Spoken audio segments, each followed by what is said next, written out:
Hey everyone, this is Jody Thomas and welcome to the Dance of Surrender, where we are going to be talking about how to turn off your monkey mind, get more done, and flow effortlessly into your zone.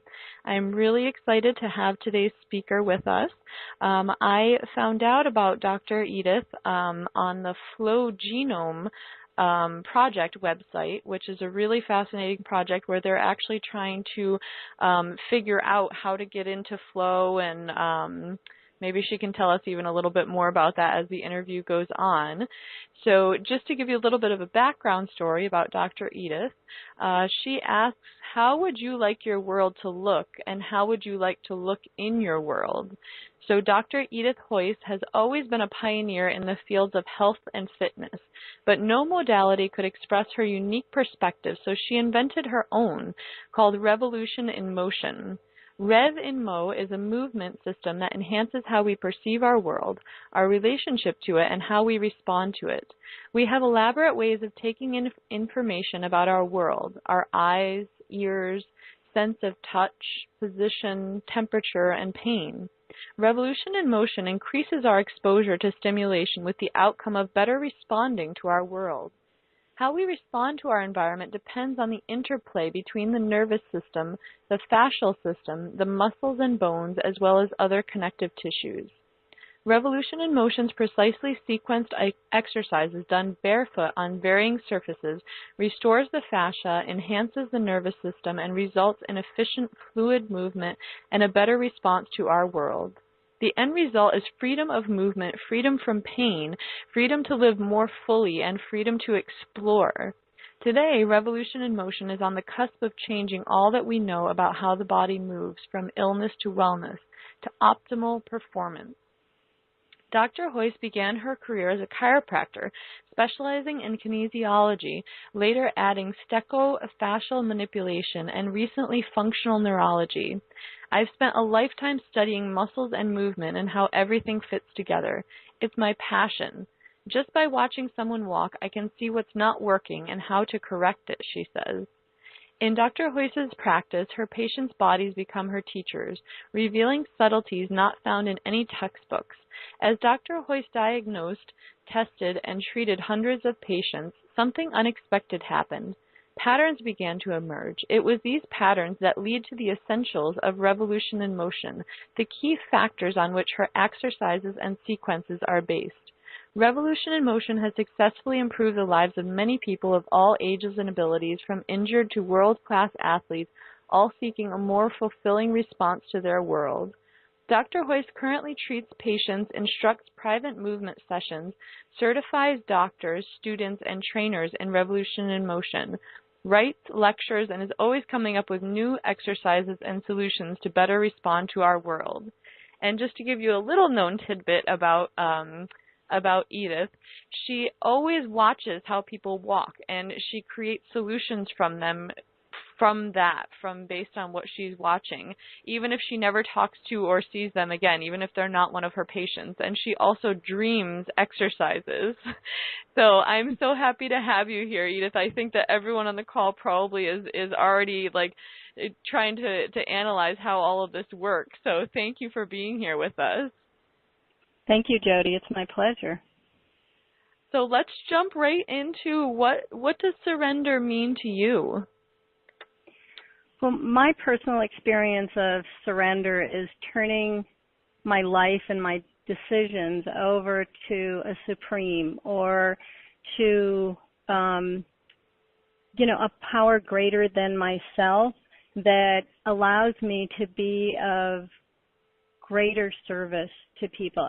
I just feel like I was put on this earth to serve people and serve a lot of people, and in the form of movement. So surrender for me has been trusting that the Supreme's plan for me is bigger than I want it, and a bigger task than is in my personality to undertake. So it means coming face to face with times that are frightening times where I feel overwhelmed, where my monkey brain can't shut off, to just, step back and say, I'm being guided through this by a greater purpose than myself. So that's what surrender has been to me. It's primarily based on being of service and being an instrument. So that's what I have to surrender, because I would never envision the things that come into my life. And the expectations of me are not something that I would undertake if I weren't being forced into surrender to something much bigger than myself.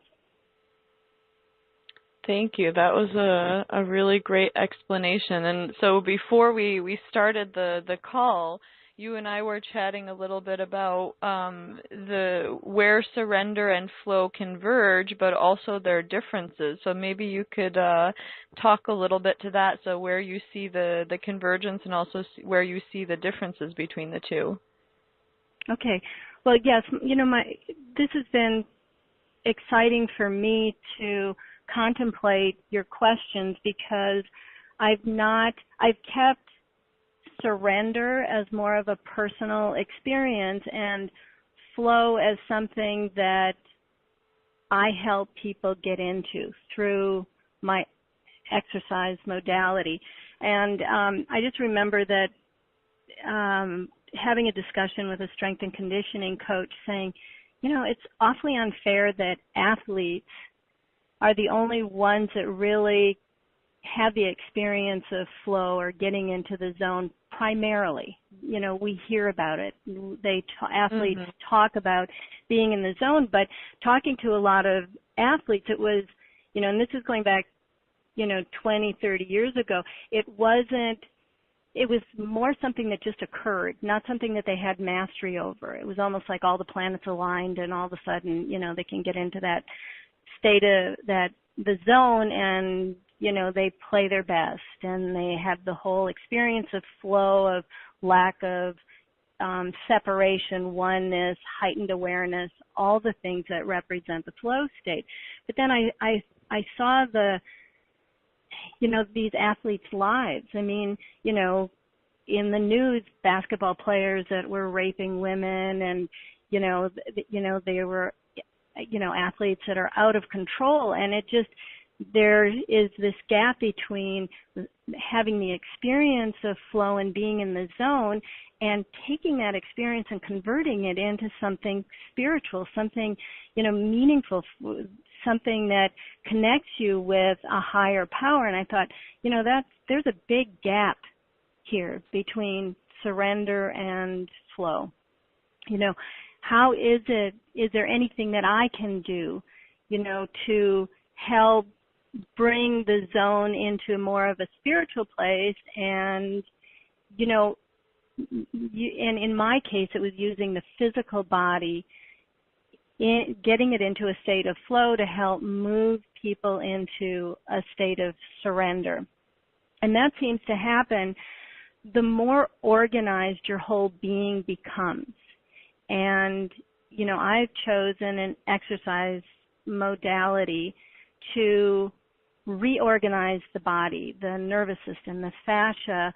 And what happens is that as you do that, people start asking questions like, do you meditate? Do you know anything about meditation?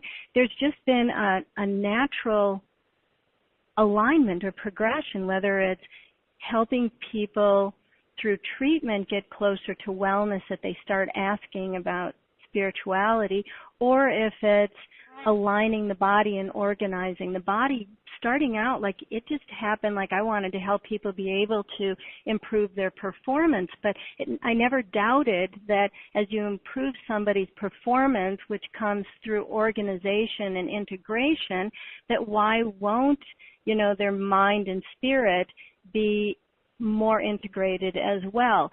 So that's how I actually got into it, and some of it really turned out to be an accident, but it happened so quickly as I developed Revolution in Motion to organize the body, we were seeing that the athletes could drop into flow, step up to the plate, and be in the zone, because I was able to figure out tools that helped them get into that place at will.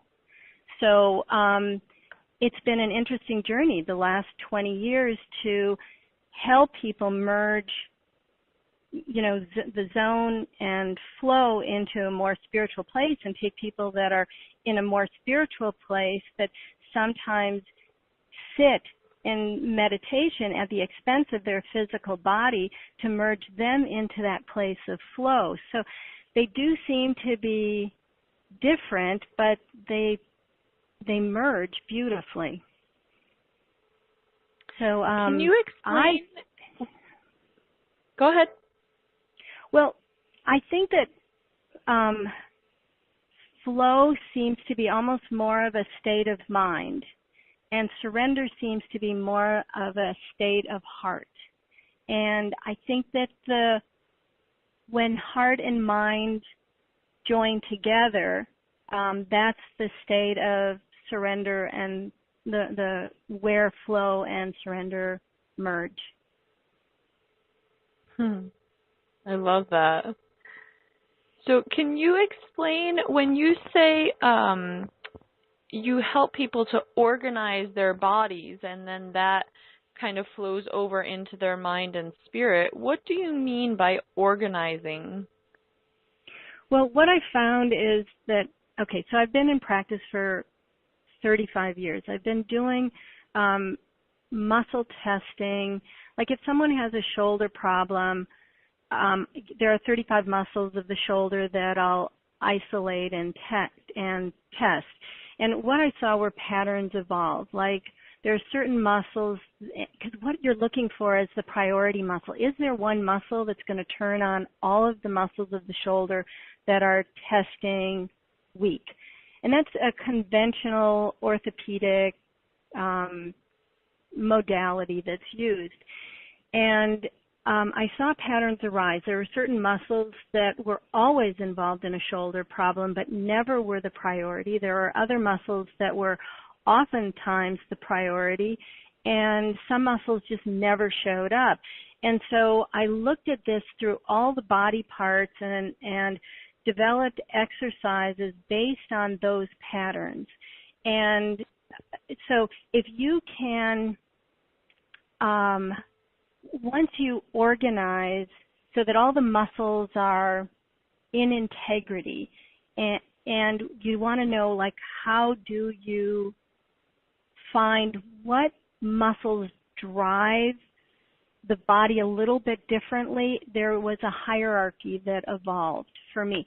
So I took those muscle structured exercises, included, some what was conventional strength and conditioning, like plyometric principle, which is making sure that you're taking advantage of the elastic energy of connective tissue. So the exercises that I developed organize the musculoskeletal system, the neurological system, and what I've come to find out in the last 5 years is that a lot of it is driven by the fascia, which is biomechanically probably the highest priority mechanism in the body for organization, because it also links in the nervous system. So I hope that I made that clear. It's just that particular exercises done in a particular order, in a sequence, will organize the physical body and the mind as an integrated whole that better interprets our relationship to our world and delivers a more positive experience of the world. Mm-hmm. So I want to ask you to expand a little bit more. So I think I think we've all heard maybe like, okay, there's really no separation between mind, body, and spirit. They're very highly integrated. They go together. But I think that's maybe more on a theoretical level. I think that it's sometimes difficult for people to understand, like in a graspable, a tangible way, how those three things, like doing something with one of those is going to have a huge effect on the other two. And I have some experience with this because I work at a wellness center with an amazing team of therapists, and they do a huge range of, myoskeletal therapy, myofascial therapy, craniosacral therapy, and I've had to experience all of those. And I have found, that you really can't pull them apart. It's absolutely amazing to me when you get a certain kind of massage, even subtle ones. Craniosacral is an incredibly subtle movements in your body, but the effects on my emotional being and my spiritual being after having that therapy is profound. So maybe you can just speak for a moment for those people who haven't maybe had that experience or don't really understand how those three things affect each other. Well, that's really such a loaded question because I have clinical experience of seeing people make those changes, and I know you can come at it through the mind and psychology. You can come at it through, all the body work experiences, and, you can come at it from, whether it's meditation or some sort of spiritual practice. My experience is more in the physical realm, which involves movement and activity as well as body therapies. So, I will, talk from what I know and just tell you that clinically, as, I mentioned earlier, as people get healthier, whether it's the elimination of pain or it's freedom of movement and, improvement in balance, because I also do incorporate all unstable surfaces in my training, so that we're activating the part of the brain called the cerebellum. And that has to do with balance, but they also, in recent studies, see how it is involved in executive thinking, choices. So I don't think it's a mistake that, when we talk about improving somebody's physical balance, it actually changes balance in all parts of their being. And if you just simply think, if somebody has difficulty with their balance, they're going to feel very unsteady, insecure. They're going to feel uncomfortable in their environment. If you can fix that, if you can change that, what happens is that people it's easier for them to engage. They feel with their environment, they feel safer. It's easier for them to make decisions. Their whole life becomes more balanced, and that means their relationship with a higher power, their relationship with their family and their friends, their relationship with themselves. They just feel better about themselves. So that's just one example of a physical change that can be made that can change everything, which is why I describe Revolution in Motion as, a system that helps you perceive your world better and be able to better engage in your world. So does that answer your question? Yes, and actually that leads into kind of the next piece of it, that you said that it helps people engage with their world by even these somewhat sometimes subtle, sometimes not so subtle adjustments in the physical body. Have you found that also helps people to deal with this widespread state of overwhelm that a lot of people are constantly feeling like they don't have enough time, their to-do list never ends. Do you think that, I mean, do you see that with the changes you're making, and do you also think that this state of overwhelm could be counteracted by surrendering and or getting into the flow state on demand? 100%.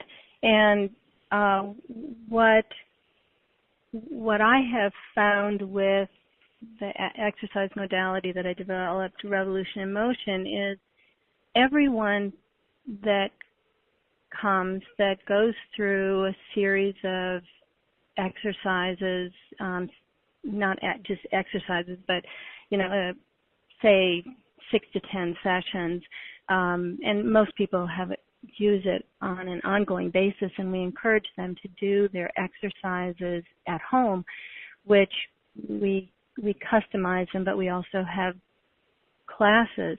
And this is not to promote it. This is just to tell you that these are tools that you use. We try and figure out 5 exercises that somebody does at home in a proper sequence that allows them to drop into that state of surrender, to help them get into that state of flow at will. And it doesn't have to take long. So everyone that comes in that has done it, they're all calmer. They all handle life better. When their comment is, when I'm feeling overwhelmed, I just get on the exercise ball and I do my 5 exercises, and in as little as 3 to 5 minutes, I'm out of that sense of overwhelm.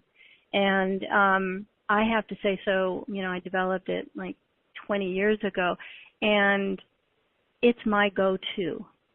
I've got a little routine that I put together for myself that I've actually shared with a lot of people that just gets me out of that state of overwhelm and settles me and allows me to be in that place of surrender and prepares me for a higher state of flow.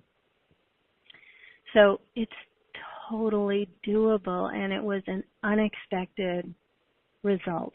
It was, a dream for me, like, wow, I wish I could create an experience or a way of people being able to get into that experience of surrender and flow, at will. And much to my surprise, it happened when I was just trying to organize the physical body for performance. So I've really, we've run with it, but we do it kind of under the radar because we don't want we don't want to select out that the only people that we want to work with are people that are already mindful, already conscious, already connected to spirit.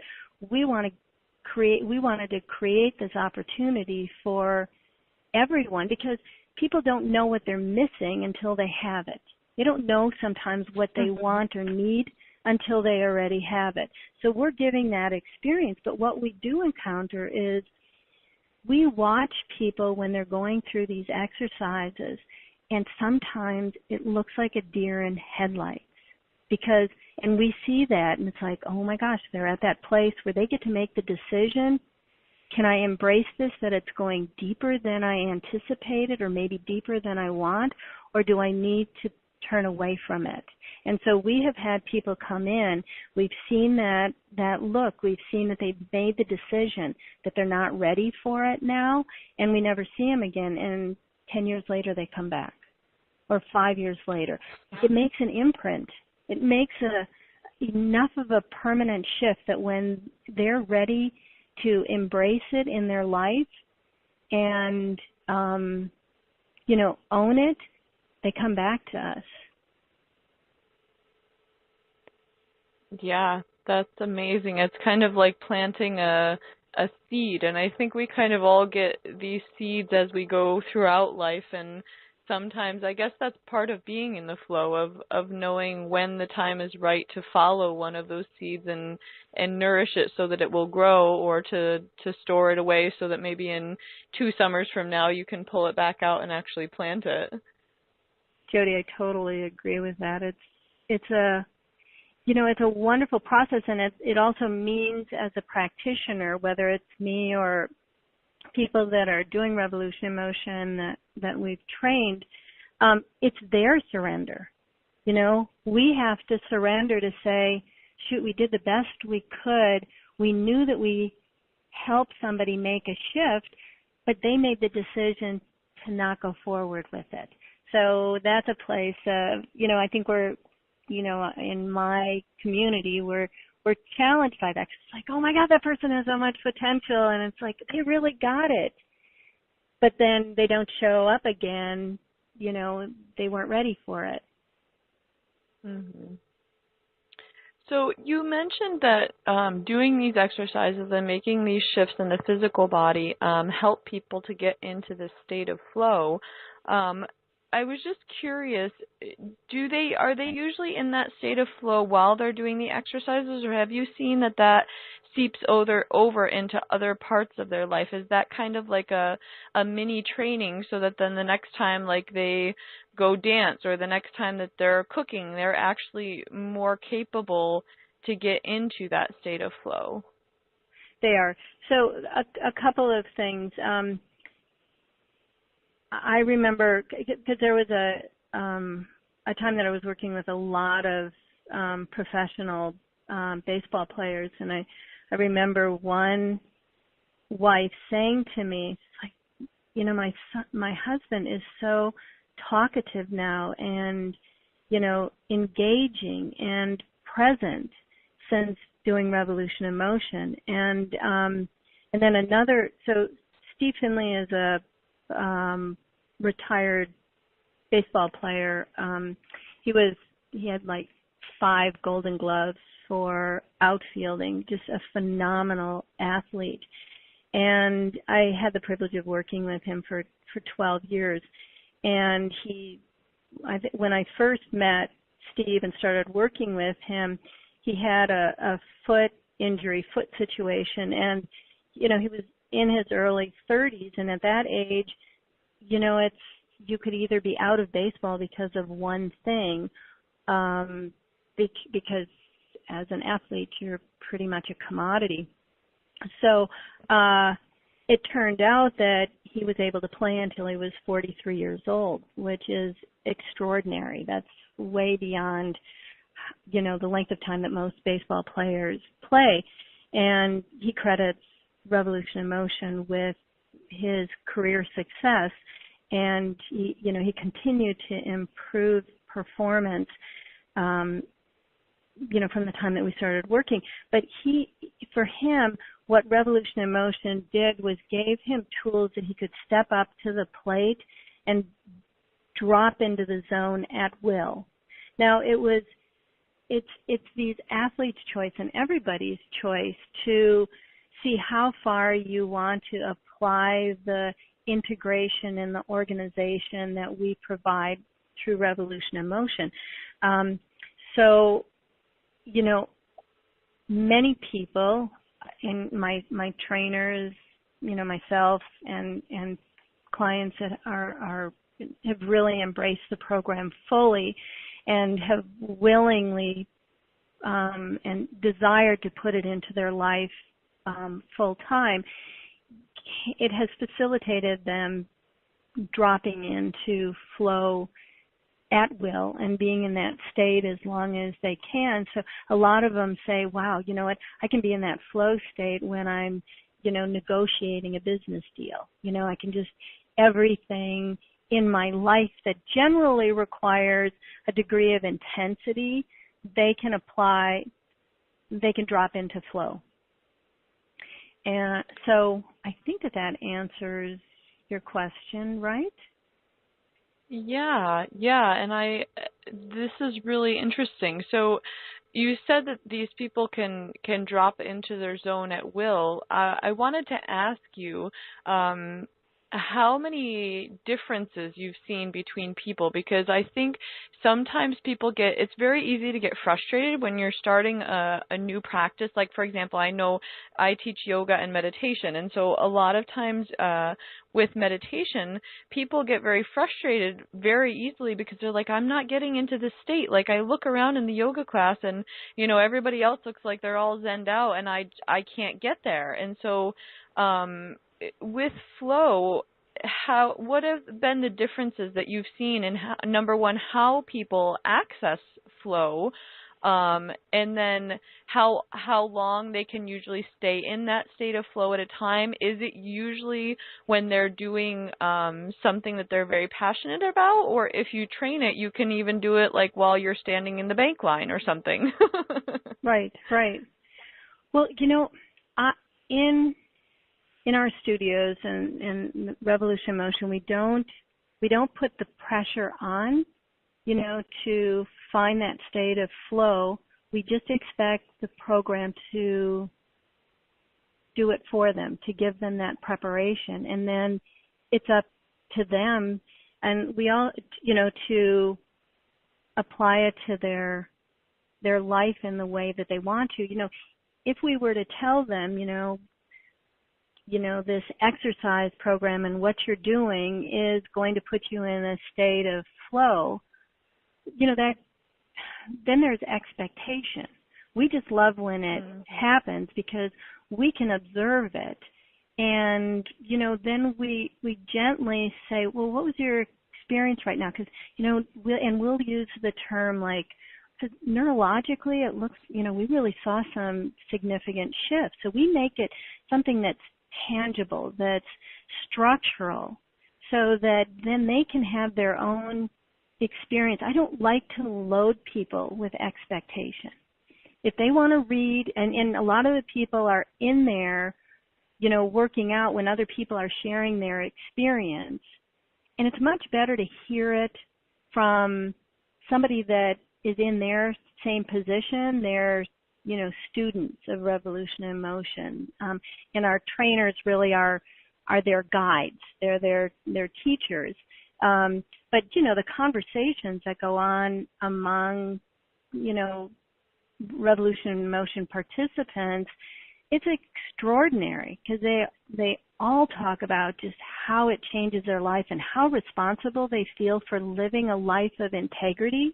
To not, they're like, oh man, I was so undisciplined. I smoked pot against my will, and I realized that, it dampens what I'm really able to accomplish when I have a great workout. I mean, everybody that's doing Revolution in Motion with the intensity, it becomes part of their life. It becomes the tool or the vehicle to get them to that place of living authentically, which goes right back to, it helps you, interpret your world and be in your world more authentically. Because I just think that we're designed to want our inner environment and our outer environment to resonate. Now that's where it becomes tricky because our outer environment oftentimes is messed up. It's hard to not see that. But when your inner environment is so settled and organized, your outer environment, the world looks a lot different.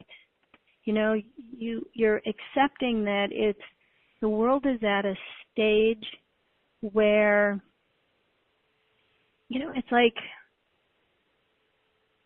a moment in eternity. So we're judging everything that's going on with our world right now as though it's all that exists, instead of it just being, a moment in time.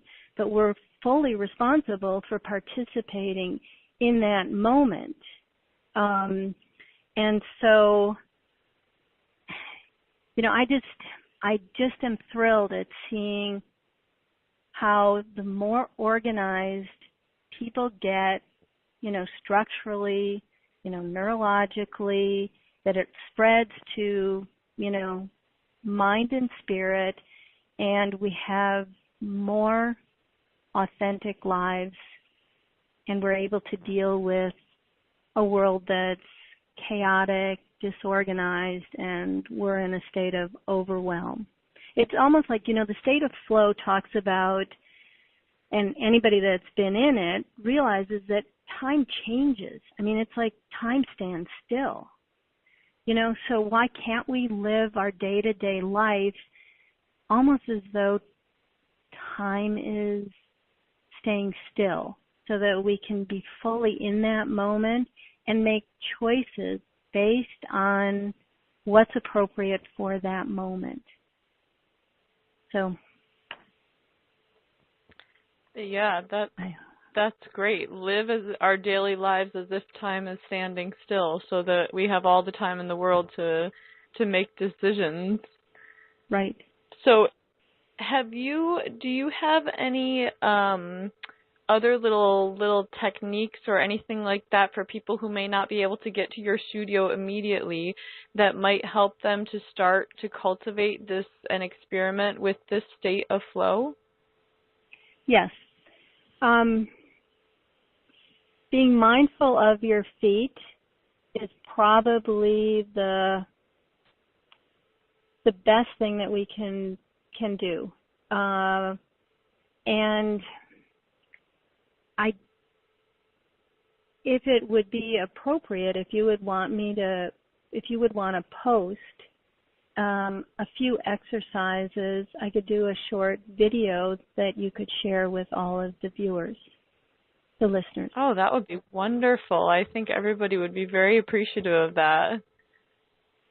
It would be fun.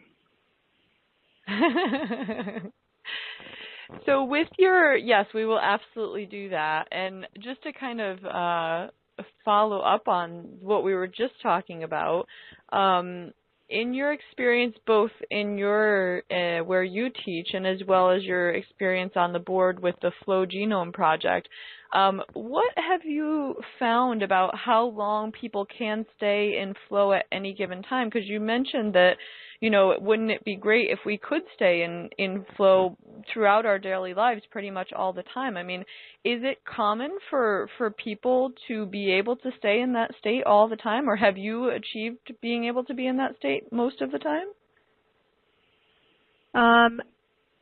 The answer is yes and no. But something, I have not actually met anyone that can stay in that state of flow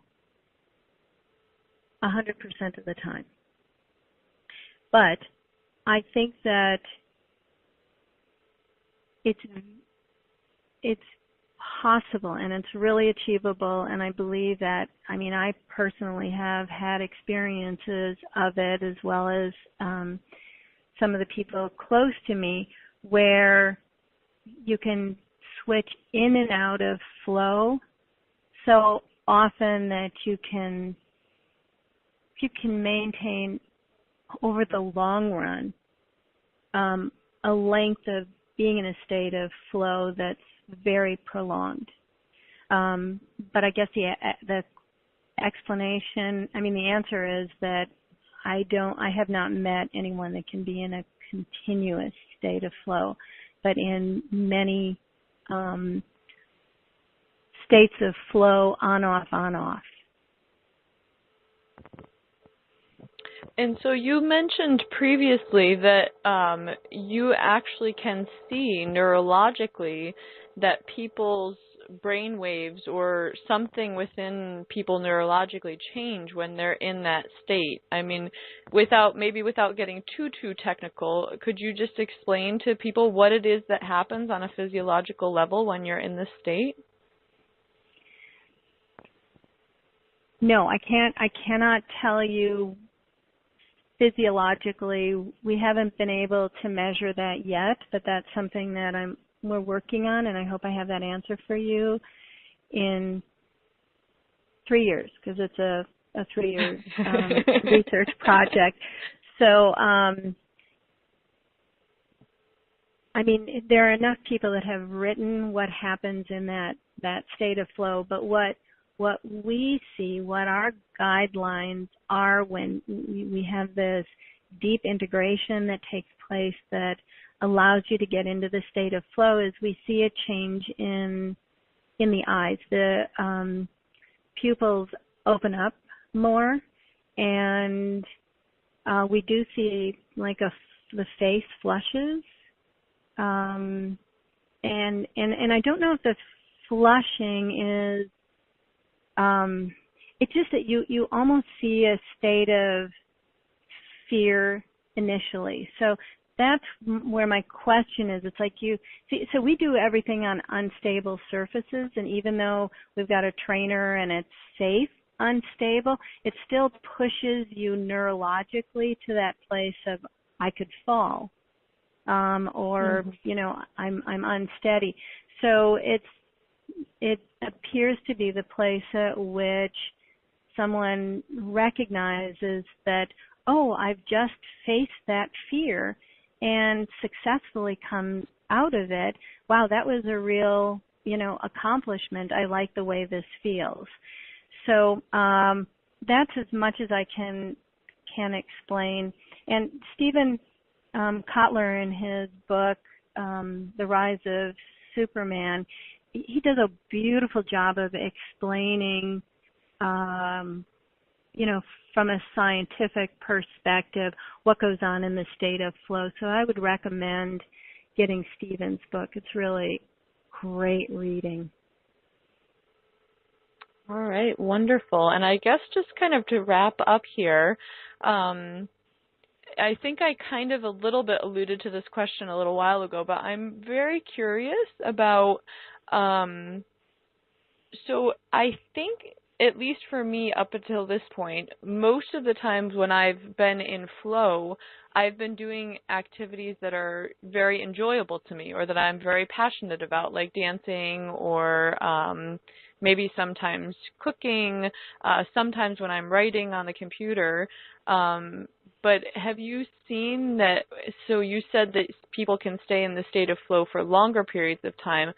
Is there something in particular that maybe drags you out of that state? Like, for example, if you have something to do in your daily routine that you are not particularly fond of, would that be more likely to bring you out of the state of flow? Or is it just a matter of practicing and placing the intention that you would want to be in flow for more frequently? I think that, what you're saying is, I think it is harder to be in a state of flow when you're doing something that you don't enjoy doing. I think that it's hard or impossible to be in a state of flow when you're being inauthentic. I think that staying in a state of flow when you're not, following your purpose, or being, you're really maintaining your integrity with yourself and your world. So I think that those are immediate states of pulling you out of flow, as well as states of, I think fear is a state that, it's interesting, it can, for some people it can push them into flow, and other people it can pull them out of flow. So yeah, there are, I think that, what you're saying is absolutely true about what disrupts flow. But, and then you bring up the point at which, like, what are the conditions that make it easier to be in a state of flow? And, for me, it's movement. For flow genomes, it's movement also. They promote it through different modalities to help you get into flow. Now, but then working with, some really top performers, business performers, executives, surgeons, they drop into flow in their work. Pretty much almost the minute that something either challenging or exciting is happening for them, they go into the state of flow. So I think there are people that are better able to address, from, like, say, a business perspective, how they get into flow. I just know from my experience and what I do, what I can do to help people more easily get into that state of flow under any condition, whether it's, work, whether it's a personal relationship, whether it's a sport. Well, thank you so much, Edythe, for explaining all of this to us, and I feel like you've really given us the explanation from where to enter flow from the physical side, and I definitely hope people will kind of find out more about you and check out the exercises you're going to give us. As soon as I get them, I'm definitely going to try them. Perfect. So would you like to just mention your website so that people can find out more if they're interested? Yes. It's www.revinmo.com. So that's R-E-V as in Victor, I-N as in Nancy, M-O.com. All right, and maybe the Flow Genome Project also, in case anyone would like to 3 years from now. No, I'm kidding. and just check out what the research is that you guys are doing at this moment there as well. Okay. Let me just. I'm sorry that I don't have. It is just Flow Genome Project. So that's www.flow Flow genome GENOME project.com. All right, wonderful. Well, thank you so much for joining us, and I will be in touch soon. Thank you very much, Jody. It's been a pleasure. Thank you, and thank you to all the listeners for hanging out with us today. We'll see you on the other side. Have a great afternoon.